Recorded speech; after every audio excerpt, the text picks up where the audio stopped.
할렐루야. 예, 오늘 말씀의 제목은 장준순 목사의 유언입니다. 오늘 설교 말씀은 이제 하나님이 이제 주신 말씀인데 이 말씀을 사실은 받고 나서 고민이 참 많았어요. 왜냐하면 조금은 민감한 부분이고 때로 이 부분을 이렇게 듣는 당사자들 저를 비롯해서 많이 부담이 될 수도 있는 것이기 때문에 사실은 한 3일 동안은 제가 그냥 이렇게 밀어놓고 있다가 성령님께서 강권적으로 말씀하셔서 설교를 작성하게 되었습니다. 제가 고민했던 건 뭐냐면 말씀이 너무 날카로워요. 그리고 이 말씀이 우리 안에 때로는 우리의 치부를 드러내는 것이기도 하기 때문에 고민을 많이 했지만 주님이 말씀하신 그대로 정직하게 말씀을 전하겠습니다. 히브리서 4장에 이렇게 기록이 되어 있습니다. 4장 12절 말씀을 보시면 하나님의 말씀은 살아있고 힘이 있어서 어떤 양날 칼보다 더 날카롭습니다. 그래서 사람의 속을 꿰뚫고 그리고 혼과 영을 갈라내고 관절과 골수를 갈라놓기까지 하며 마음에 품은 생각과 의도를 밝혀냅니다 라고 기록이 되어 있습니다. 우리는 속사람으로 살아가는 사람들입니다. 그래서 우리가 새로운 존재인데 속사람인데 여전히 예수를 믿기 전에 있는 겉사람으로 자꾸만 돌아가려고 하는 관성 때문에 하나님과는 다른 삶을 살 때가 굉장히 많은 거죠. 그래서 주님은 끊임없이 말씀의 빛을 통해서 우리 자신의 실체를 보여주세요. 그러니까 그럴 때마다 하나님께서 말씀을 통해서 우리를 비춰주실 때 우리 안에 있는 겉사람, 다시 말하면 어둠이 보이기 때문에 사단에게 잡혀있는 생각들과 또 습관들, 감정들 이런 것이 보여지니까 말씀을 들을 때 그 말씀이 쉽지 않은 거예요. 그래서 우리가 성경 말씀을 잘 읽지 않는 이유도 물론 그 말씀이 조금은 옛스럽기도 하고 또 낯설기도 한 언어 또 명칭 이런 게 있지만 읽기를 좀 어려워하는 건 뭐냐면 그 말씀을 읽다 보면 내가 보이기 시작하는 거죠. 그래서 그 말씀대로 살아가는 것이 그렇게 기쁘지가 않은 거예요. 왜냐하면 나는 내 마음대로 살고 싶으니까. 그래서 말씀의 빛이 비춰질 때 오늘 그 히브리서의 말씀처럼 그 말씀이 날카롭게 우리 자신을 보게 하는 겁니다. 그런데 성경 끊임없이 우리한테 말씀하신 게 뭐냐면 우리가 구원을 받았지만 이 구원받은 거로 끝나는 인생이 아니라 구원을 이루어 가야 된다고 얘기합니다. 그 얘기는 우리가 이 신앙적으로 첫사랑, 하나님을 만난 첫사랑을 귀히 여기지만 우리가 하나님의 말씀을 능히 받아들이고 그 말씀대로 살아갈 수 있는 장성한, 성장하는 그러한 신앙으로 달려가라고 말씀을 하는 거죠. 그래서 고민하는 저에게 오늘 이 히브리서 말씀을 하나님께서 말씀하시면서 이제 뭐라고 하셨냐면 지금은 교회적으로 또 가정적으로 개인적으로 중요한 때라고 말씀하셨어요. 그래서 하나님의 복을 차단하는 모든 불순물을 제거하고 모든 장벽을 부숴버리라고 말씀을 하셨습니다. 예레미야서 23장에 보면 이렇게 되어 있습니다. 여호와의 말씀이라 내 말이 불같지 아니하냐 말씀하세요. 그러니까 주님의 불이 우리한테 임하면 겉사람 하나님의 복을 차단하는 그러한 불순물이 우리 안에서 빠져나갑니다. 그러니까 그때에는 너무 힘든 거죠. 그게 내 건 줄 알았는데 그게 난 줄 알았는데 그것이 나가 아닌 걸 알게 되어지고 그것이 내 안에서 나갈 때에는 굉장히 사실은 고통이 뒤따릅니다. 그리고 이렇게 말씀하시죠. 바위를 쳐서 부서뜨리는 방망이 같지 아니하냐 이렇게 얘기합니다. 그러니까 우리가 쳐놓은 장벽들이 있잖아요. 그래서 우리가 주님과의 신앙생활에서 어떤 분들은 딱 방어를 쳐요. 나는 여기까지만 하겠다는 거예요. 더 이상 나를 건들지 말라는 거예요. 그래서 나는 딱 여기까지만. 여기까지만 내가 신앙생활을 하고 나머지는 내가 원하는 대로 살겠다는 거죠. 주님은 절대 그렇게 말씀하지 않습니다. 우리는 하나님에 의해서 창조가 되었고 하나님의 목적대로 살도록 이미 우리 안에 모든 청사전이 그려져 있는 거예요. 그러니까 가장 행복한 건 뭐냐면 하나님이 나한테 말씀하신 그대로 내 인생을 세팅한 그대로 살아가는 것이 장성한 신앙인의 분량입니다. 하나님이 오늘 여러분에게 이렇게 선포하라고 하셨어요. 하나님의 복을 받으십시오. 사랑하는 헤브리 성도 여러분, 하나님의 복을 받으십시오. 그래서 하나님의 복을 차단하는 사단이 씹어놓은 불순물을 힘드시겠지만 오늘 말씀을 통해서 그것이 제거되기를 축복합니다. 그리고 하나님의 복을 차단하는 사단이 씹어놓은 돌덩이를 힘드시겠지만 이 시간 말씀을 드리면서 그것이 부서지는 역사가 여러분 모두에 있기를 축복합니다. 우리 시간 함께 찬양하기 원하는데요. 우리 부서져야 하라는 찬양이 있습니다. 복음서가 있는데 이 찬송을 함께 같이 부르겠습니다.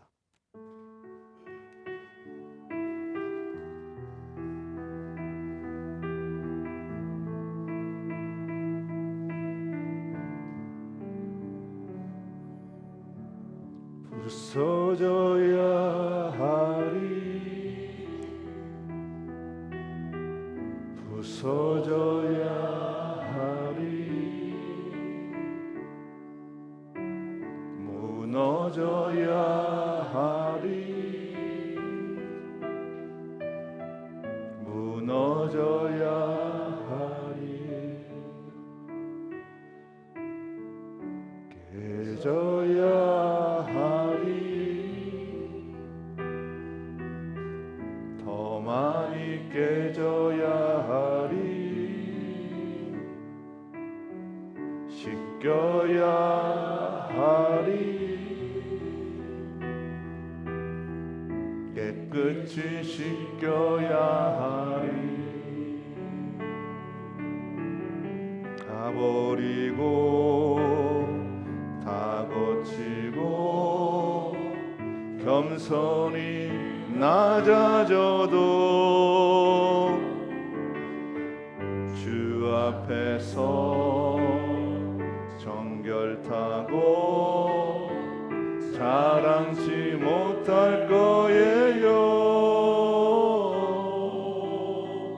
부서져야 하리 무너져야 하리 무너져야 하리 무너져야 하리.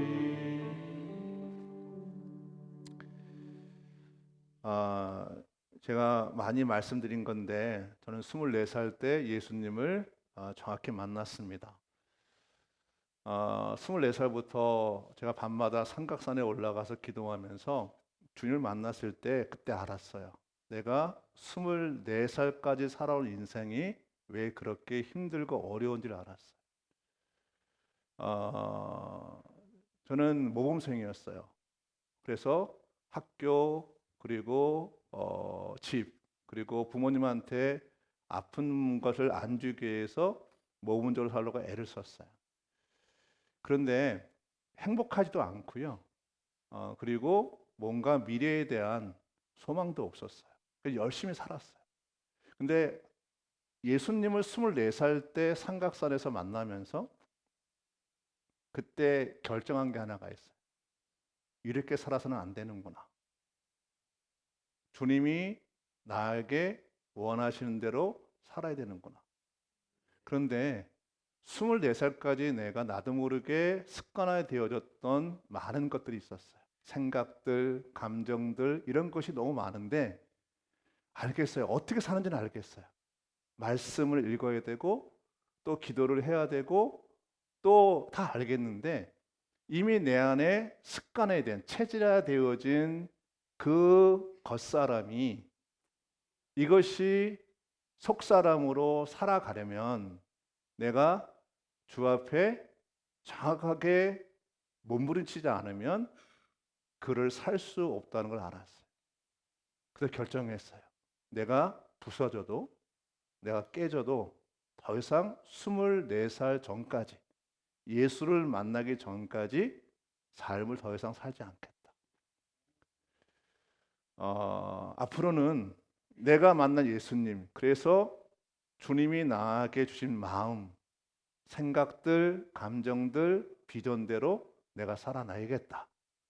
그래서 더 밤마다 산가스에 올라가서 기도하고 몸부림쳤어요. 그 시간들은 오롯이 하나님과 나 개인의 시간입니다. 그것이 우리에게 너무나 필요해요. 우리의 신앙이 예를 들면 하나님과 상관없이 복을 받는 건 아무 의미가 없어요. 하나님과 상관없이 나한테 기적이라는 건 아무 상관없어요. 이 땅에서 잠시 내가 피할 수 있고 이 땅에서 잠시 내가 좋을 수는 있지만 우리가 하나님이 다시 이 땅에 임하실 때에는 그것이 아무것도 아니라는 걸 알게 되어집니다. 저는 오늘 이 시간 오늘 이 찬양의 내용처럼 힘들고 어렵지만 나를 비롯해서 내가 사랑하는 가정, 교회가 정말 세워지기를 원합니다.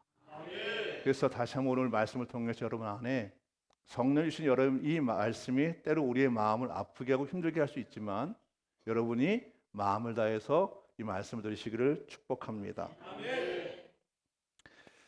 2025년 6월을 시작하면서 궁금한 게 있었어요. 6월은 어떤 게 중요할까? 그래서 제가 이제 챗 GPT에게 물어봤어요. 6월의 키워드는 무엇인가 물어보니까 세 가지를 알려주더라고요. 첫 번째는 6월은 호국 보훈의 달이래요. 그래서 6월 그 6일 날이 현충일이고 그리고 6월 25일이 우리가 잘 아는 한국 전쟁 반발한 시기죠. 그래서 요 날이 6월은 호군 보훈의 달이라고 얘기를 하고 두 번째는 환경 자연 보호의 달이래요. 그래서 유엔이 주관하는 세계 환경의 날이 6월 5일인데 아마 그런 의미에서 이렇게 준 것 같고 세 번째는 청년의 달이래요. 그래서 청년들에게 무엇인가 도전하고 무엇인가 새롭게 시작할 수 있는 시기가 6월이라고 하더라고요. 이 6월의 세 가지 키워드를 보면서 제 마음속에는 세 번째 것, 청년에 대한 키워드가 제 마음속에 깊이 새겨졌습니다. 현재 그 세상에서도 그렇고요, 또 교회에서도 그렇고 늘 듣는 말이 있는데 다음 세대라는 말이에요. 이 다음 세대에 대한 관심이 굉장히 중요하게 부각이 되고 있습니다. 다음 세대는 청년을 비롯해서 청소년, 어린아이 이 모두를 통칭하는 말이기도 합니다. 그래서 다음 세대에 대한 관심이 많으니까 이 다음 세대가 잘 자라주길 원해서 이들이 희망이 되기를 원하죠. 그래서 많은 사람들이 가장 관심 있는 게 뭐냐면 국가 정책이 어떻게 실현되고 있는가, 또 세워지고 있는가에 대해서 관심이 많고 또 사회적으로 이들에게 어떤 관심을 가져야 되는지 또 어떻게 지원해야 되는지에 대해서 또 거기서 많은 노력을 하고 있습니다. 그러나 무엇보다 앞에 것도 되게 중요하지만 더 근본적인 것, 더 중요한 건 뭐냐면 다음 세대가 희망이 있으려면 다음 세대가 정말 자라려면 다음 세대가 희망을 볼 수 있는 존경받는 어른이 있어야 됩니다.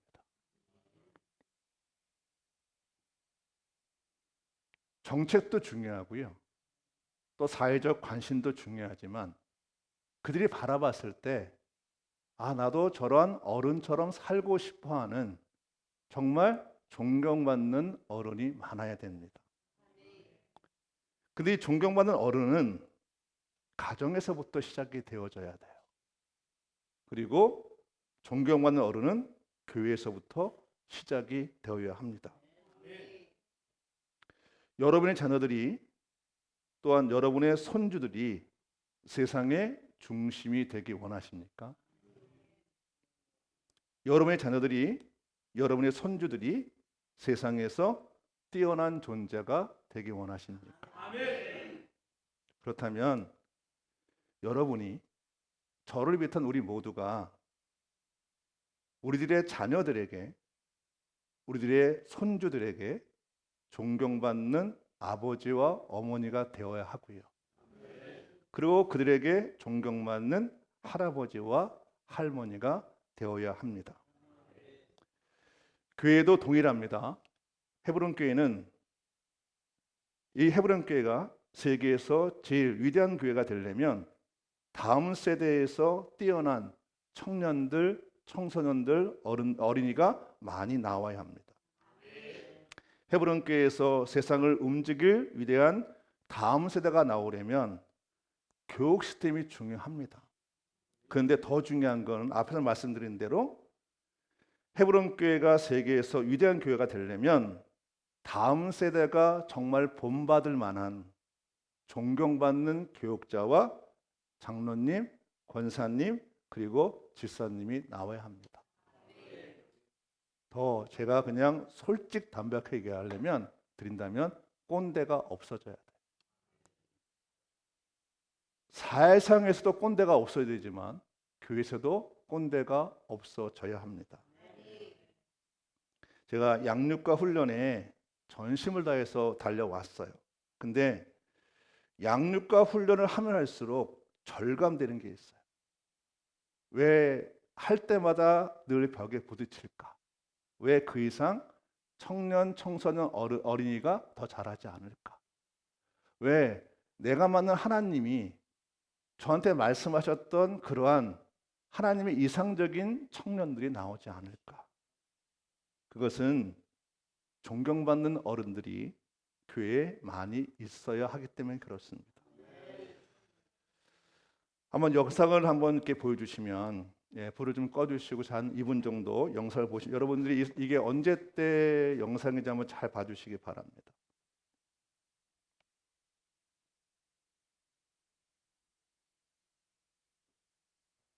응답을 정확히 받았습니다. 장사관님이 말씀하신 대로 저도 똑같이 고지식하고 제 감정이나 제가 생각하는 거에 대해서 거짓되게 얘기하는 걸 굉장히 싫어합니다.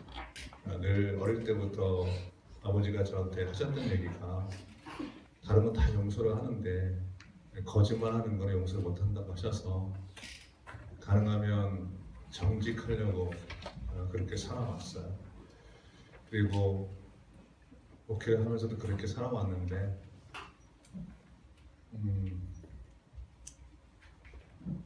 제 자신을 위로하거나 아니면 여러분에게 하나님을 멋있게 보이려 하는 것이 아니라 지금 저한테 일어난 일들은 하나님의 사랑이고 공일입니다. 아멘. 그리고 오늘 이사야서 말씀 58장 8절 말씀이 사실은 제가 누구한테 들었는지 아니면 기도하다 제 마음에 왔는지 주님 저한테 이렇게 들렸던 음성이 급속히 치유하신다는 거예요. 아멘.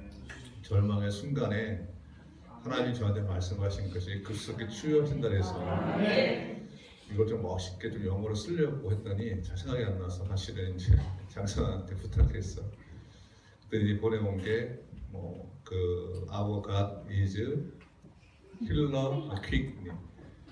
그래서 그 Our라는 말을 I로 바꿔서 제가 이제 했는데 이사야서 58장 8절에 있는데 그 말씀을 보는 순간 나오면서 사람이 자꾸만 약해지고 때로는 막 흔들릴 때가 있어요. 근데 오늘 다시 와서 그 말씀을 이렇게 듣는데 하나님의 약속이 분명해졌습니다. 그래서 하나님 수없이 저한테 약속했던 말씀, 그 말씀만 붙잡고 가려고 합니다. 예, 할렐루야.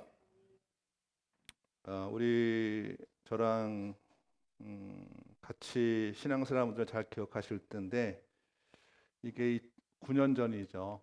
9년 전 이제 2016년 4월 17일 날 이제 그 장영주 상한이 부흥회를 하고 그 마지막 날 주일날이죠. 주일날 저녁에 부흥회가 끝나고 나서 제가 올라가서 한 전체적으로 보니까 한 14분 정도 얘기했더라고요. 그때 제가 여러분 잘 아시는 것처럼 위암 4기 판정을 받고 나서 한 달째 되던 날이었어요.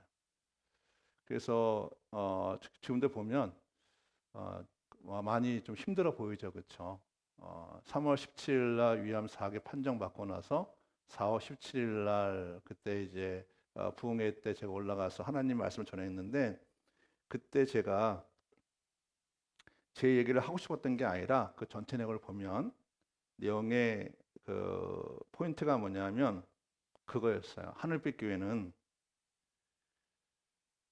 내가 없어도 하늘빛 교회는 하늘빛 교회 성도들을 통해서 계승이 되어진다고 제가 말을 했어요.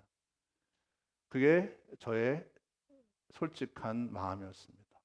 교회는 성도들이 세워가는 겁니다. 그래서 어느 한 사람의 특정한 사람이 아니라 물론 어떤 사람을 통해서 하나님의 정신이 거기에 드러나지만 그것이 계승되는 건 전체 공동체가 함께 그것을 계승하는 거예요. 감사하게 이제 그때 제가 하나님의 은혜 가운데 한 5개월 만에 암이 다 사라지면서 기적을 맛보았지만 지금 생각도 똑같습니다. 우리는 언젠가 갑자기 제가 이때가 52살 정도 됐을 텐데 언젠가 이 땅에서 마지막을 맞이하게 됩니다. 그래서 이 땅에서 인생은 딱 한 번뿐인데 그래서 지금의 시간들 우리가 육을 입고 있는 이 시간이 너무 소중하고 또 단 한 번뿐인 지금의 기회를 반드시 잡으셔야 됩니다. 성경에서 말하는 예수님이 말씀하시는 존경의 절대 기준이 있어요. 그게 마태복음 22장 37절로 40절입니다. 어느 날 이제 율법사가 와서 예수님께 물어봤어요. 시험하느라고. 성경 전체에서 가장 중요한 말씀이 뭐냐고 물었을 때 주님이 답하신 거예요. 성경의 핵심이죠. 이것은 또 우리가 십계명의 핵심이기도 합니다. 예수께서 이르실 때 내 마음을 다하고 목숨을 다하고 뜻을 다하여 주 너희 하나님을 사랑하라 하셨습니다. 둘째도 그와 같은데 내 이웃을 내 자신같이 사랑하라 하셨어요. 이 두 계명이 온 율법서와 선지서의 강력한 명령이라고 말씀을 하신 거예요. 우리가 신앙인으로서 존경받는 이유는 존경받는 조건이라 얘기한다면 우리는 전심을 다해서 하나님을 사랑해야 됩니다. 그리고 그것이 진짜라 그러면 사람을 내가 있는 타인을 특히 공동체에 있는 사람들을 하나님을 사랑한 것처럼 사랑을 해야 됩니다. 그래서 하나님과의 관계가 잘 되는 분들은요 공동체의 사람들 관계도 잘합니다. 서로가 신뢰하고 서로가 사랑을 나누고 서로가 마음을 나누는 그 관계를 잘 하는 거예요.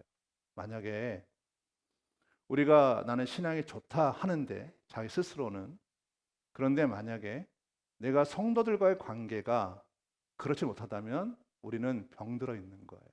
그는 존경받지 못하는 겁니다. 왜 교회 교육자가 필요하냐면 하나님을 사랑하는 교육자가 성도들을 전심으로 사랑해야 돼 그렇습니다. 왜 장로님을 세우고 권사님을 세우고 지사를 세우냐면 바로 하나님을 사랑하는 것처럼 공동체에 있는 성도들을 사랑하라는 거예요. 관심을 가지라는 거예요. 그래서 직분이 주어진 겁니다. 만약에 그것을 하지 않고 본인이 있는 직분을 가지고 남들의 존경을 강요한다 그러면 그거는 꼰대입니다. 하나님 원하시는 직분자가 아닌 겁니다.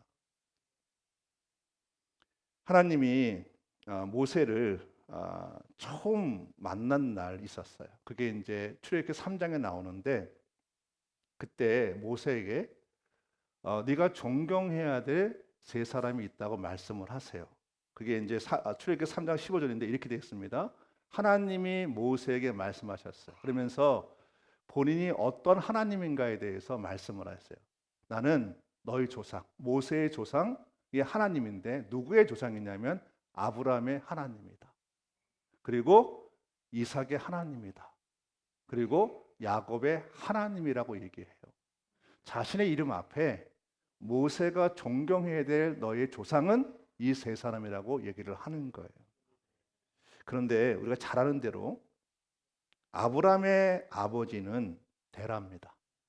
그게 이제 창세기 11장에 나와 있는 말씀인데, 그런데 하나님은 데라의 이름을 언급하지 않아요.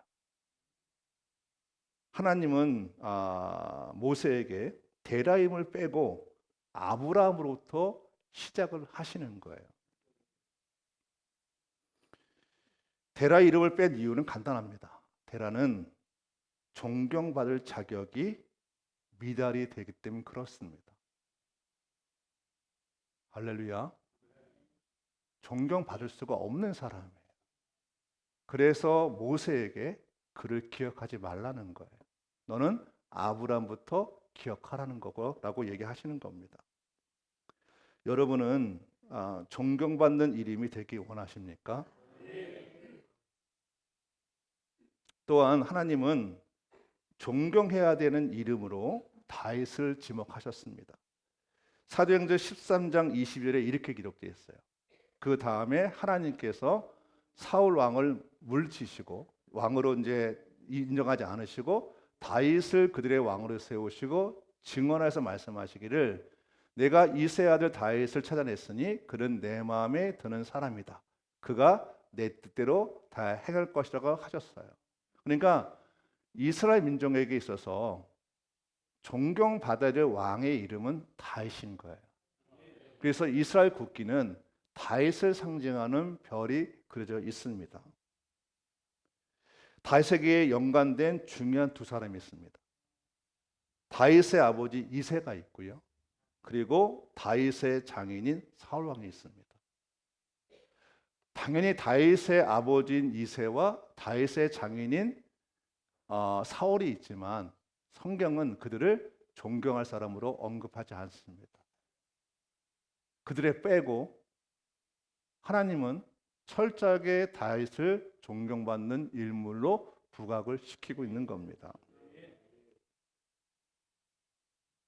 나는 목회자로서 다윗처럼 여러분에게 존경받는 목사길 원합니다. 나는 가장으로서 우리의 가정에서 내 아들에게 손주들에게 존경받기를 원합니다. 그러나 존경은 강요할 수 없는 거예요. 내가 아버지란 이름으로, 내가 할아버지란 이름으로 내 아들에게 또 내 손주에게 존경을 강요할 수 없습니다. 그리고 그들에게 내가 구걸하듯이 나를 존경해 달라고 부탁할 수도 없는 겁니다. 장주수 목사는 목회자로서 헤브론교회 성도들에게 말을 하겠습니다. 제 나름대로 저는 헤브론교회 전생애를 바쳐왔고 앞으로도 그럴 것입니다. 그리고 헤브론교회 성도들을 그리스도 사랑으로 사랑하는 목사가 되려고 노력했고 앞으로도 그럴 것입니다. 그리고 장수 목사는 하나님이 헤브론교회 주신 사명 1만 교회의 개척과 460만의 충성을 세우는 것에 전력을 다할 겁니다.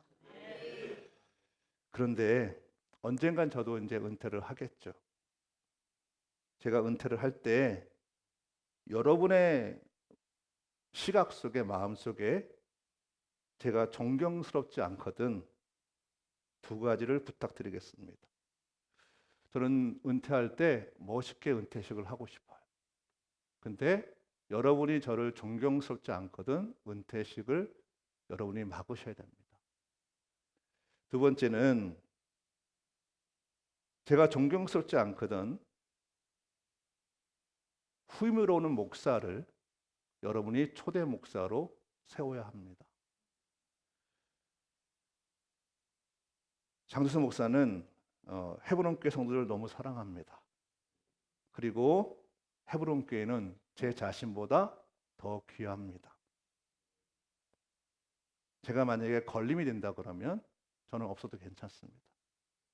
헤브론 교회가 존경받는 목사가 세워져야 하나님의 뜻을 이룰 수 있는 겁니다. 나는 진심으로 가족을 사랑하고 가족들로부터 진심으로 존경을 받고 싶습니다. 앞서 말씀드려 그런데 저는 존경을 강요하거나 부탁하고 싶은 마음은 추호도 없습니다. 내가 언젠가 하나님 앞에 갔을 때 죽은 후에 아버지가 그리고 할아버지가 존경스럽지 않거든 저는 아들로부터 다시 시작했으면 좋겠습니다. 저는 우리 문중에 영적 가문이 세워지길 원합니다. 며칠 전에 전화 한 통을 받았습니다. 제가 있는 그 문중에서 전화가 와서 이제 족보를 새롭게 만드니까 족보에 이름을 올려야 되니까 여러 가지 서류를 보내달라고 저한테 얘기했어요.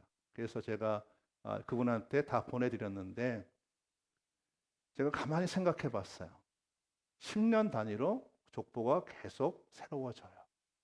그런데 제가 있는 그 문중의 족보를 뜯어봐도 제가 존경할 만한 인물이 보이지가 않아요. 족보는 후손들에게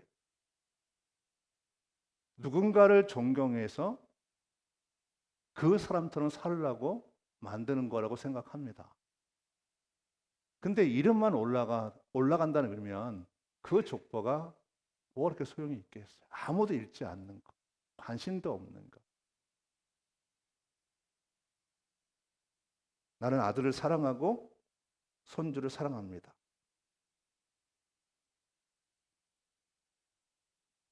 아들은, 손주는 하나님 안에서 그들이 큰 사람이 될 거란 사실에 저는 의심을 하지 않습니다. 그런데 아버지인 내가, 할아버지인 내가 그 자격이 안 된다면 나로부터 영적 감호를 시작하려고 애쓰지 말라는 겁니다. 아버지란 명칭은 존경받는 아버지의 이름입니다. 할아버지라는 명칭은 존경받는 할아버지라는 이름입니다. 그래서 나는 마지막 순간까지 아들에게, 손주에게 사도 바울이 마지막으로 유언을 남겼던 그 유언을 남기려고 제 나머지 생을 전심으로 다해서 살아갈 것입니다. 제가 정말 성경적 인물 중에서 존경한 인물 중에 사도 바울이 있는데 사도 바울이 디모데후서 4장에서 이렇게 얘기합니다. 유언장인데 나는 이미 부어드리는 제물로 피를 흘릴 때까지가 되었고 세상을 떠날 때가 되었습니다. 나는 선한 싸움을 다 싸우고 달려갈 길을 마치고 믿음을 지켰습니다. 이제 나를 위하여 의의 면류관이 마련되어 있으므로 저는 이 부분이 너무나 마음에 부딪혀오는 거예요. 하나님 앞에 의의 면류관을 요구할 수 있는 것은 사도 바울에게 맡겨진 사명을 다 감당하지 않고는 이것을 주 앞에 요구할 수 없는 겁니다. 근데 그 의의 면류관이 의로운 재판가이신 주님께서 그날에 그것을 나에게, 너무 멋있잖아요. 나에게 주실 것이며 나에게뿐만 아니라 주님께서 나타나실 사모하는 모든 사람, 헤브론 교회 충성된 자에게도 줄 거라고 유언을 남기고 싶습니다. 저는 오늘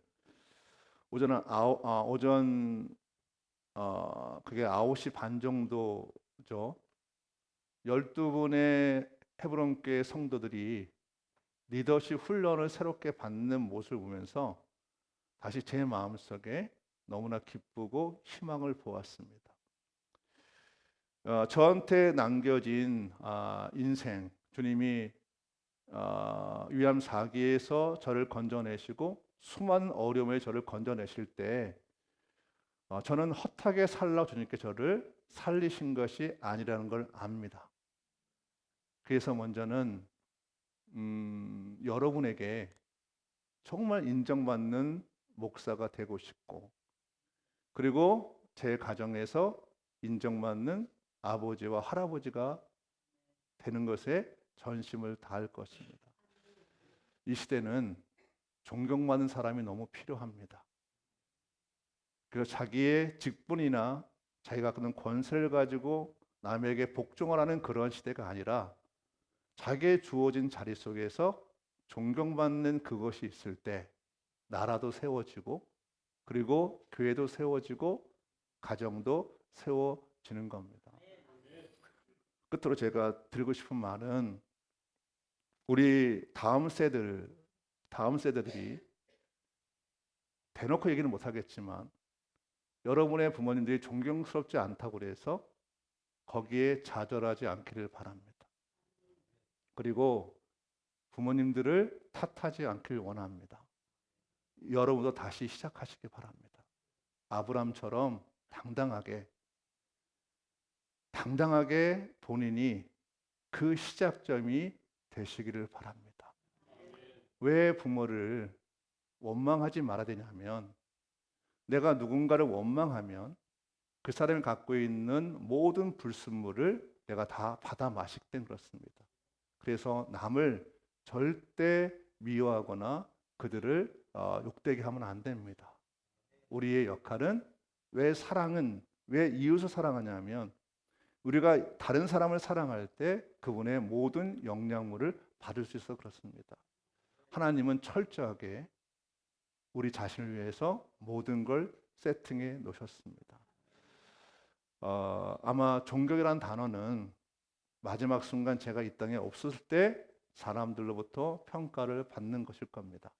그러나 무엇보다 저는 여러분들한테 존경받는 사람으로 남을 수 있도록 목사로서의 삶을 살아갈 것이고, 그리고 내 가정에서 내 아내에게, 그리고 내 부모님에게, 또 내 아들에게, 며느리에게, 손주들에게 존경받는 사람으로 남을 수 있도록 전심을 다해서 살아갈 것입니다.